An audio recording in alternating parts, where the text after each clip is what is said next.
जिस औलाद में ये 3 गुण होते हैं वह औलाद अपने माता पिता को बहुत दुख देती है। बहुत समय पहले की बात है। किसी राज्य में सूरजभान नाम का एक राजा राज्य करता था। उसकी एक बहुत सुंदर कन्या थी जिसका नाम कलावती था। कलावती को अपनी सुंदरता पर बहुत घमंड था। अपने माता पिता की वह शुरू से ही लाडली थी, इसलिए पूरी स्वतंत्रता के साथ खेल कूद कर बड़ी हुई। उसे इस बात का भी अभिमान था कि वह एक राजकुमारी है। वह अपने आगे किसी को कुछ भी नहीं समझती थी। चलते फिरते लोगों का अपमान करती थी। हर व्यक्ति की बेटी हो या बेटा, उन्हें ज़रूरत से ज़्यादा लाड़ प्यार देने से और अधिक आज़ादी उन्हें बिगाड़ देती है। और उन्हें बिगाड़ने में सबसे बड़ा योगदान उनके माता पिता का ही रहता है। बच्चे यदि मनमानी करने लगे तो माता पिता को उनकी तरफदारी नहीं करनी चाहिए, बल्कि गलती पर उन्हें समझाना चाहिए। ज़रूरत पड़े तो उन्हें डांट फटकार भी लगानी चाहिए। और बच्चे भी आपकी बात तभी मानेंगे जब आपने उन्हें बचपन से समझाया होगा, उनकी हर एक गतिविधि पर नज़र रखी होगी, उन्हें आदर्श का पाठ पढ़ाया होगा, उन्हें संस्कारों से सींचा होगा। यदि माता पिता ने ऐसा नहीं किया होगा तो औलाद के बड़े होने पर आप उन्हें दंडित करके भी नहीं सुधार सकते। तब तो आपका समझाना भी उन्हें नुकीले तीर की भांति चुभेगा। वह आपके वश से बाहर हो जाएंगे। राजा सूरजभान की कन्या जब बड़ी हो गई और विवाह के योग्य हो गई तो उनके लिए शादी के रिश्ते आने लगे। लेकिन जो भी रिश्ता आता कलावती उसे दुष्ट स्वभाव के चलते वापस लौटा देती। उसके लिए ना जाने कितने रिश्ते आए, परंतु उसने सबको अपमानित करके और उनकी हंसी उड़ाते हुए उन्हें वहां से वापस कर देती थी। राजा सूरजभान भी अपनी बेटी की इन हरकतों से बहुत परेशान हो चुका था। फिर एक दिन राजा सूरजभान ने अपने राज्य में कलावती के लिए एक स्वयंवर का आयोजन किया। कई जगह के राजकुमार और राजा महाराजा स्वयंवर में भाग लेने के लिए आए। सारे राजा और महाराजा आकर के अपने आसन पर बैठ गए। उधर राजकुमारी कलावती हाथ में वरमाला लेकर अपनी सहेलियों के साथ राज दरबार में आई। कलावती अपनी सुंदरता के घमंड में भरी हुई थी। सभी राजकुमारों को गौर से देखते हुए आगे बढ़ने लगी। वह जिस भी राजकुमार के आगे पहुंचती तो उसकी किसी न किसी बात पर खिल्ली उड़ाती और आगे बढ़ जाती। फिर सभा के बीच राजकुमारी की बातों से अपमानित होकर वह सभी राजकुमार सभा से उठकर चले जाते हैं। फिर यह बात राजा सूरजभान को बहुत बुरी लगती है और राजा साहब सोचने लगते हैं कि इस लड़की ने तो दरबार में आए हुए हमारे सभी मेहमानों की बेइज्जती की है। इस लड़की को इसकी दुष्टता का दंड अवश्य मिलना चाहिए।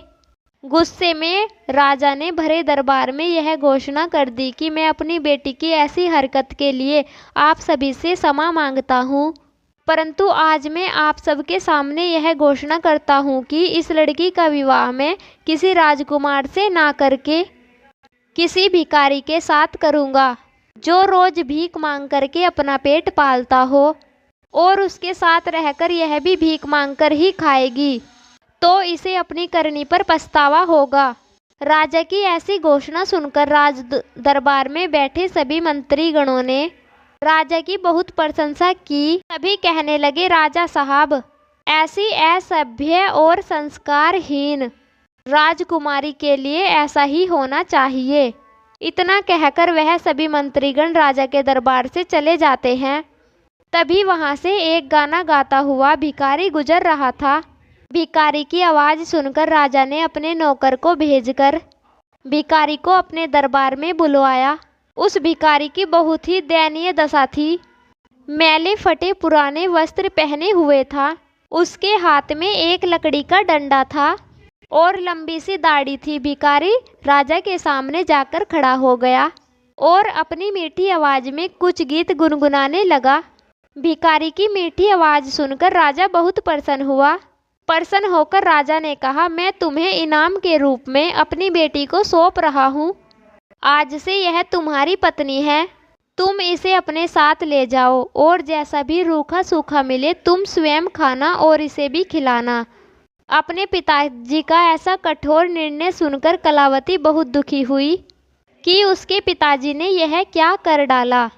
पहले तो उसने भिखारी के साथ जाने से साफ मना कर दिया, परंतु पिताजी का आदेश था, इसलिए उसे विवश होकर भिखारी के साथ जाना पड़ा।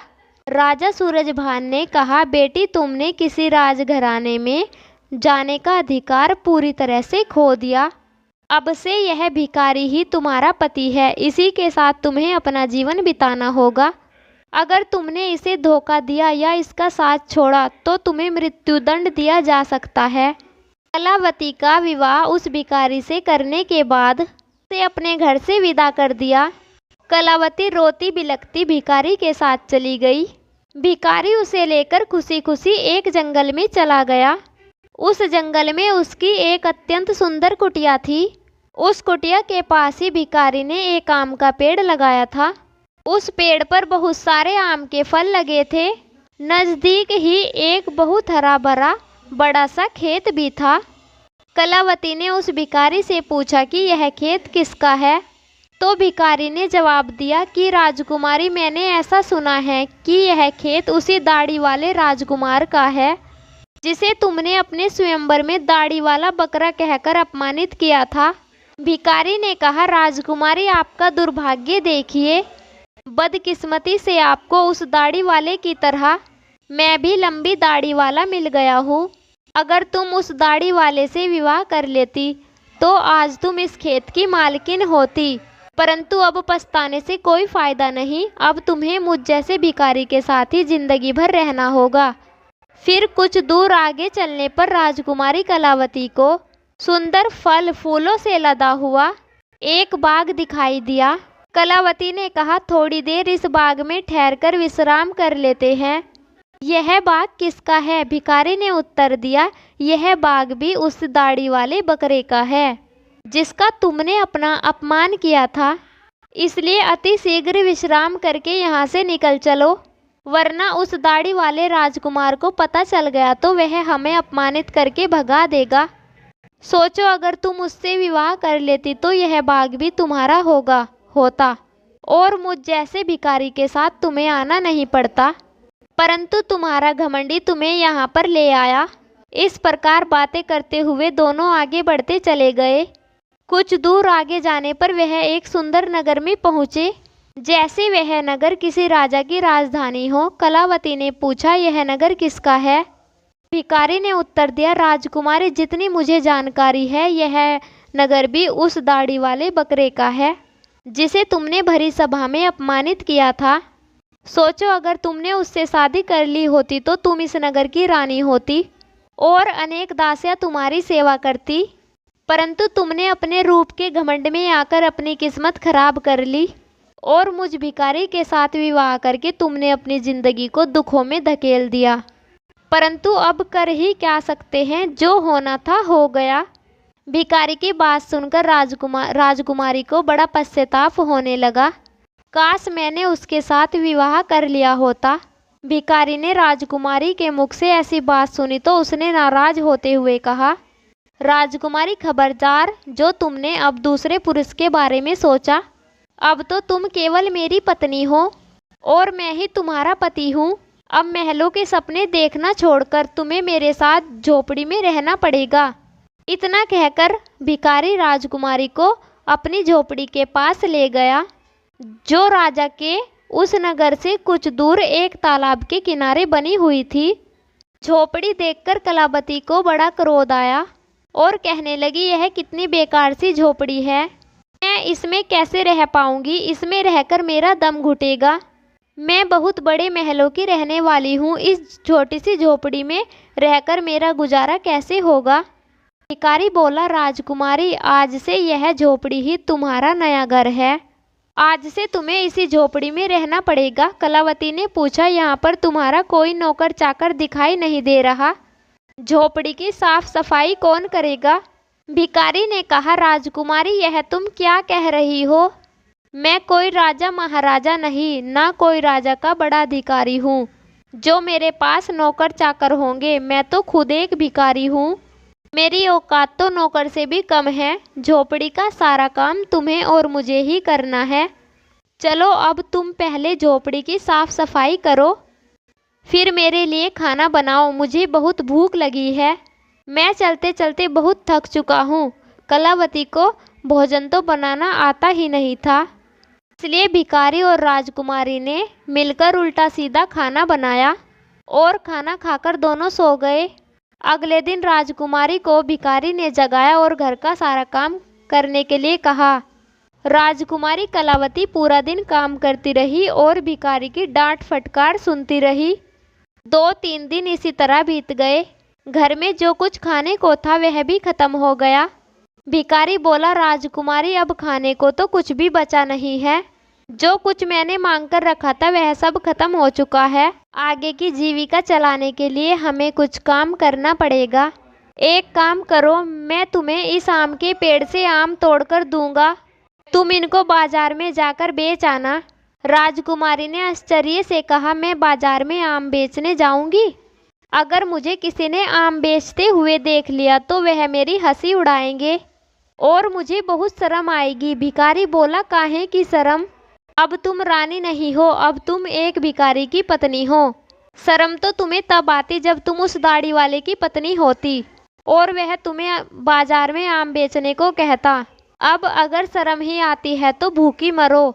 मजबूर होकर राजकुमारी बाजार में आम बेचने के लिए चली गई और एक सड़क के किनारे आम रखकर बैठ गई। दिन भर आम बेचती रही। धीरे धीरे उसके आम खूब बिकने लगे।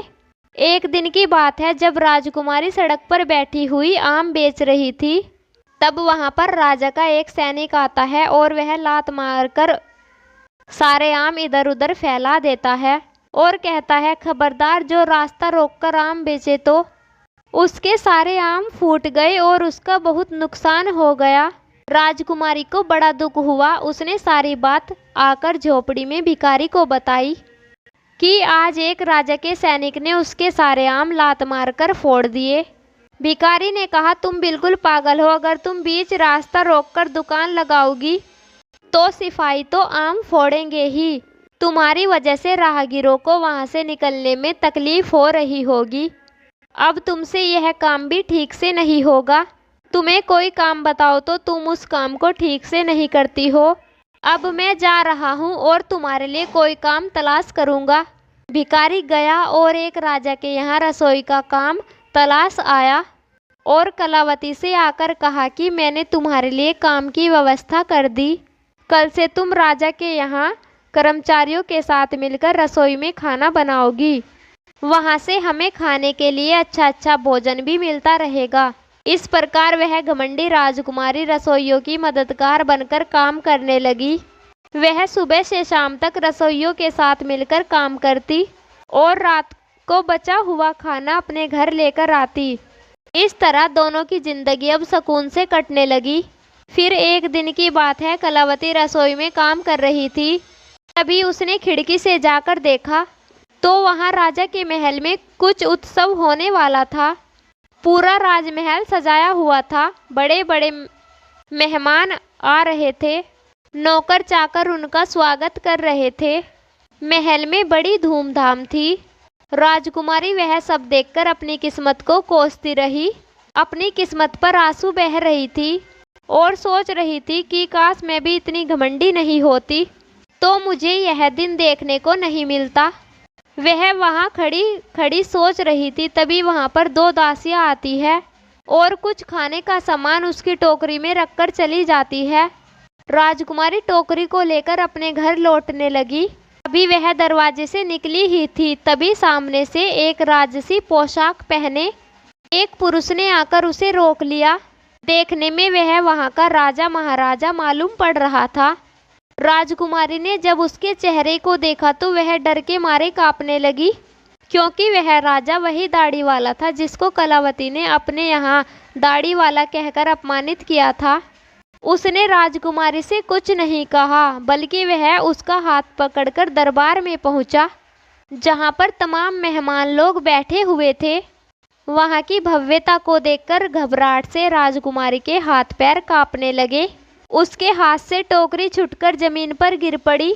टोकरी में रखा हुआ खाना जमीन पर गिरकर इधर उधर बिखर गया। राजकुमारी बहुत उदास हो गई। दरबार में बैठे हुए मेहमान यह देखकर जोर जोर से हंस पड़े। अपने ऊपर सबको हंसता हुआ देखकर राजकुमारी घुटन से मरी जा रही थी। उसे ऐसा लग रहा था कि इसी वक्त धरती फट जाए और मैं उसमें समा जाऊं। वह राजा से अपने हाथ छुड़ाकर भाग जाना चाहती थी। राजा ने उसे रोकते हुए कहा, राजकुमारी घबराओ मत, तुम्हारे साथ कोई अभद्रता का व्यवहार नहीं होगा, बल्कि तुम्हें मैं यहाँ पर सम्मानित करने के लिए लाया हूँ। मैं वही तुम्हारा भिखारी पति हूँ जो तुम्हारे साथ झोपड़ी में रहता था, और मैं वही सैनिक हूँ जिसने तुम्हारे आम फोड़ दिए थे। मैंने तुम्हारे साथ भिखारी बनकर विवाह इसलिए किया था क्योंकि मैं तुम्हें चाहता था, और तुम्हारे पिताजी की प्रतिज्ञा को ध्यान में रखते हुए मुझे भिखारी की वेशभूषा बनानी पड़ी थी। मैंने भिखारी बनकर तुमसे विवाह तो कर लिया, अब तुम्हारा घमंड भी नष्ट हो चुका है। इतने सारे मेहमान हमारे स्वागत के लिए आए हैं, अब मैं तुमसे सम्मान पूर्वक विवाह करूँगा। यह सुनकर राजकुमारी को बड़ी प्रशंसा हुई और खुशी में उसकी आंखें आंसुओं से भर गई। अब तो दासी आई उसे राजभवन में ले जाकर दुल्हन के जोड़े में सजाकर ले आई। दरबार में कलावती के माता पिता भी मौजूद थे। सभी ने राजकुमारी को खूब आशीर्वाद दिया और राजा के साथ समस्त मेहमानों की उपस्थिति में उसका विवाह हुआ। उसका सारा घमंड चकनाचूर हो चुका था। वह पूरी तरह से बदल चुकी थी। उसने जिंदगी जीने का तरीका सीख लिया था। अत्यंत सुख सुविधा में पलकर मनुष्य उन अनुभव से, उन संस्कारों से अपरिचित रह जाता है जो उनके जीवन में आगे बहुत कष्टदायक होता है।